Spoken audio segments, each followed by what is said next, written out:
pinakamatinding pwedeng gawin ni Empoy for Alex? Kaya ko siyang samahan sa lahat ng laban niya sa buhay.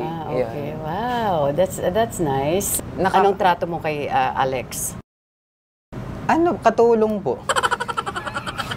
Hawig kasi niya si Inday. Yung yaya ni Jana, yung pamangking ko. Nanonood, nasa Dubai yun eh. Sabi ko naman sa kanya, 2016 pa lang, nung nag-shoot pa lang kami ng Kita-Kita sa Japan, sabi ko, Lex, pwede bang kung may nararamdaman ka na sa mga panahon na to, ibaling mo na lang sa cameraman. Pasampal siya eh. Buti na ko. Sabi ko, gawin na lang natin, galingan na lang natin dito. Yung mga nararamdaman mo na yan, pigilan mo.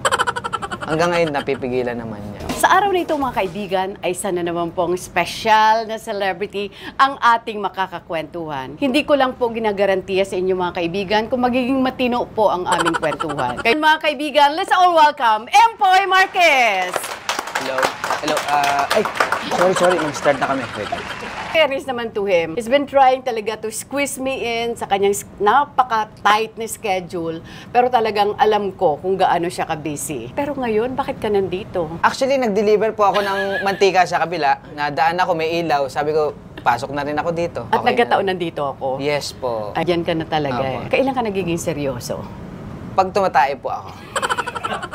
Wala pong talagang nag-akala na magkakasama kami ni Miss Alessandra sa proyekto talaga. At di namin alam nakikita yung movie. Hindi ko kaano nung una si Alex, akala ko nga hindi ko makakasundo eh. Oo, dahil matare ang dating. Kasi puro Valentina, puro super villain sa mga role niya, sobrang kontrabida. Pero may pagkakataon pa lang maging leading lady yung katulad ni Miss Alessandra na yun.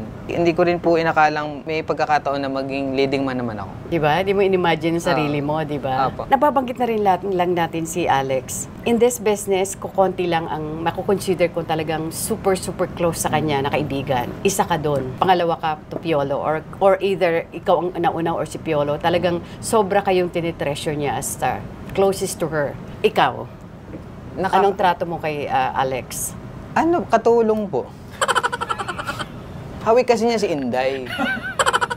Yung yaya ni Jana, yung pamangking ko. Nanonood, nasa Dubai yun. Hawig ni Alex. Pero... Alam niya? Oo. Pero si Inday naka-veneers. Siya hindi.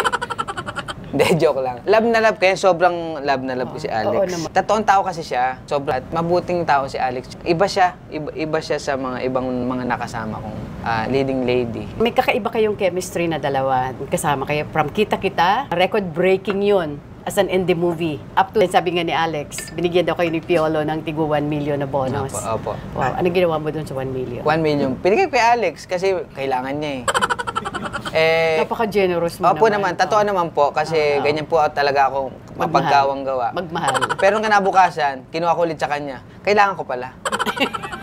Ba't mo binawi? Binigay mo na. Marami rin gastusin sa bahay. Posible bang ma-in love si Empoy kay Alex? Yak!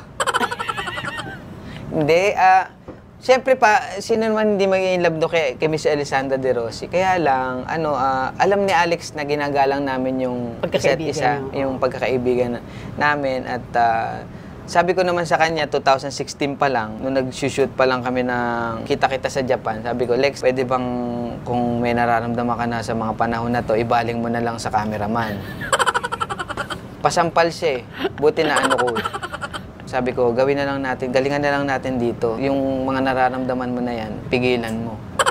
Hanggang ngayon, napipigilan naman niya. Pero yung totoo. Alin po ba? Posible ba ang isang Empoy Marquez ma-in love kay Alex? Oo naman po. Kaya lang, siyempre, kapatid na po turing ko sa kaya. Wala kaming alam na nalilink sa'yo na babae. O tinatago mo lang? Actually, nandito po. Sa ilalim ng mesa, pakiano mo na si... At saan ka sa inyong magkakapatid? Panganay po ako eh. Bali, po sila, 4, tapos 2 lalaki, 4 na babae. 7 po kami. Same father, same parents? Magkaiba po. Magkaiba. So in other words, your father has a different family or? Sa mother po. Pero close mo lahat ng magkakapatid? Apo, close magkakapatid. So, ikaw lahat ang panganay sa 6 na kapatid mo? Apo, ako po lahat ang panganay. Kasi po, mas matanda po ako sa kanila. Okay. As a kid, kumusta si Empoy nung bata ka? Nung bata po ako, hindi pa po ako malaki nun. How do you see yourself 5 years from now? Siguro po, 5 years from now, baka ako naman po nag-i-interview sa inyo. Hindi. Siyempre, yun po talaga. Alam naman ni Alex to eh. Family talaga. Gusto ko na po talagang It's time na kasi, na ako ngayon? 22. Alam ko 42.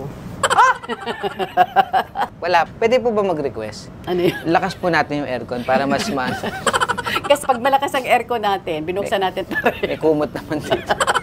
Pwede naman. Malakasan o hinaan? Ay, hindi. Joke lang. Okay. Paano mo gustong makilala or rather maalaala ng publiko si Empoy Marquez? Apakagaganda po ng mga tanong nyo. Hindi, totoo nga, di ba? Sobrang gaganda. Yung legacy, no? Yes. Yung legacy mo. Tayo naman po mga tao, marami po tayong goal sa buhay. Siguro po, ako po, gusto kong maalala ko ng mga tao. Bukod sa bigote ko, ayan. At sa pangil ko.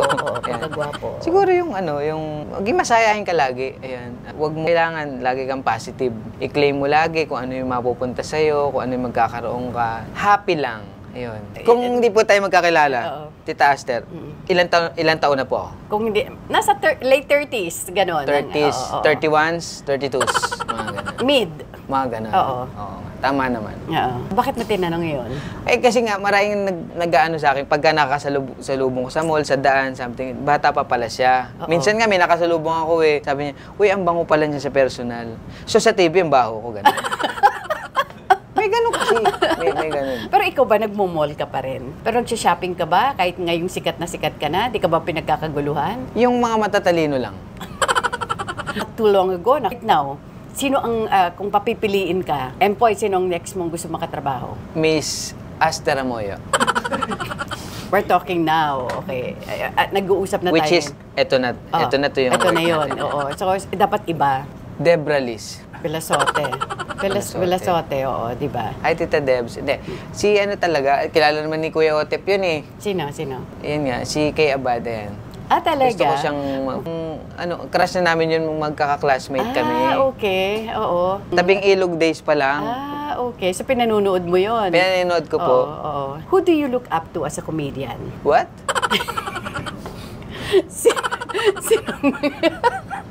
Sino mga hinahangaan mong mga komedyante?